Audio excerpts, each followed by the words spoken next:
We're 6 months into this war. How close are we to being able to think about ending it? Nowhere. We aren't even close to thinking about how to end it. And when people ask me, and how is it going to end?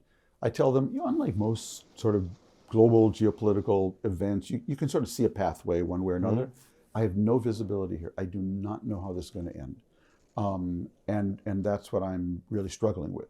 I'm listening to the debate here, and I'm really trying to answer a question for myself that's so visible in our own national debate. What's the most pro-Palestinian thing you can do today? What's the most pro-Israeli thing you can do? What's the most pro-peace thing you can do? Because I think they all overlap. I think the most pro-Palestinian position you can have is to be against Hamas and for the Palestinian Authority in Ramallah, for strengthening, building, transforming the PA into the most credible, legitimate, functional representative of the Palestinian people. That to me is the most important thing you can do to be pro-Palestinian. The most important thing you can do to be pro-Israeli is to be for the removal of Bibi Netanyahu by the Israeli people and be for a credible, legitimate Palestinian Authority that can be a partner for peace with Israel over the long term. What's the most pro-American thing you can be for? I think against Hamas, against Netanyahu, and for a credible, legitimate, authentic Palestinian Authority that can represent the Palestinian people. Now, I mean, it's not lost on me that the way you said that implied some level of even-handedness as to the dysfunction and problematic nature of Hamas and Netanyahu. Yeah. Now, one runs a democracy, the other's a terrorist organization. How do we square that? Absolutely. So one runs a democracy, the other runs a terrorist organization, and they have had a codependency really for the last 15 years. Because Netanyahu always understood and actually said in his own voice, as have some of his colleagues, having a strong Hamas in Gaza is the best way to ensure a weak PA in the West Bank.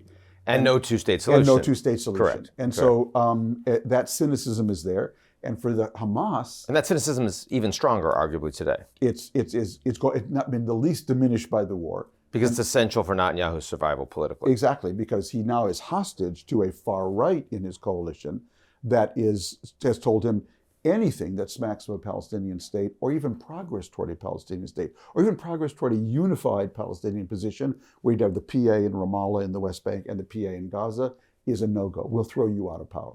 Bibi looks like he's driving the car there. He is not.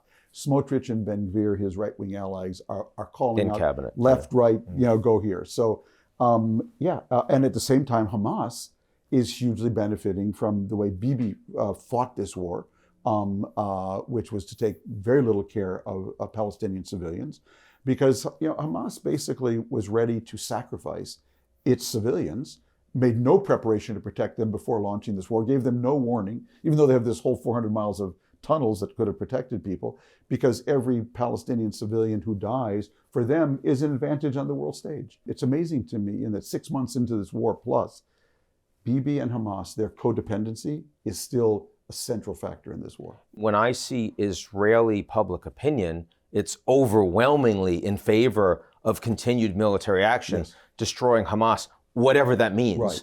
Right. So, I mean, even if Netanyahu were gone tomorrow, how would that materially change the war?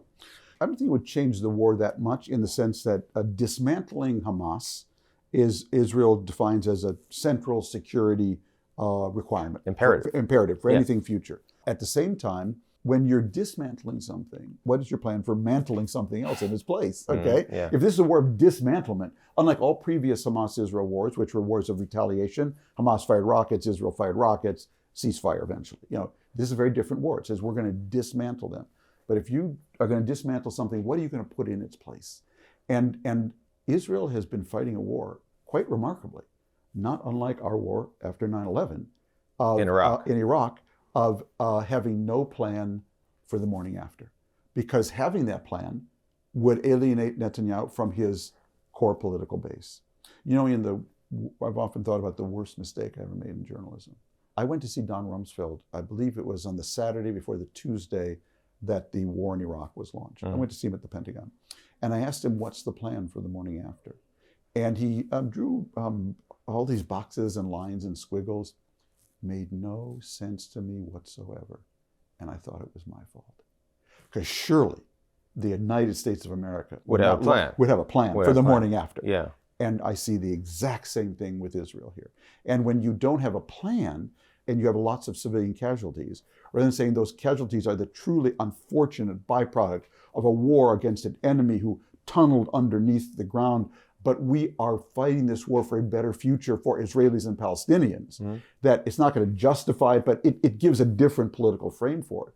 When you don't have that, and you have 20,000, 30,000 civilian casualties, however many there are besides non-combatants, it starts to just look like a war of revenge. So the far right in Israel does seem to have a plan, yes, which is use the war to take more territory. Exactly. Right? It's occupation, it's buffer zone, it's get the Palestinians out, move them to Egypt, move them someplace. Yes. They don't have to be in Gaza. Yep. When you say that they're the ones driving the bus, is that what you mean? In the absence of a military plan, that they essentially de facto are driving what the Israelis are doing? Yeah, well, I would say that is their aspiration, Yeah. their maximum aspiration. Right. Their minimum aspiration is to ensure that the war doesn't end in a way where you have a unified Palestinian decision maker in Gaza and the West Bank under the Palestinian Authority with a lot of global legitimation that could potentially be a partner for a two-state solution. Which happens to be the aspiration of literally everybody else on the global stage. Exactly. Literally everybody that's else right. at this point. Whether it's possible or not is a whole other question. A lot has to be done.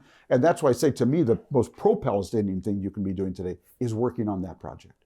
Because if that project succeeds or makes progress, many more things are possible in terms of what can happen between Israelis and Palestinians and getting the Palestinians closer to the future of an independent state. If that isn't possible, nothing is possible.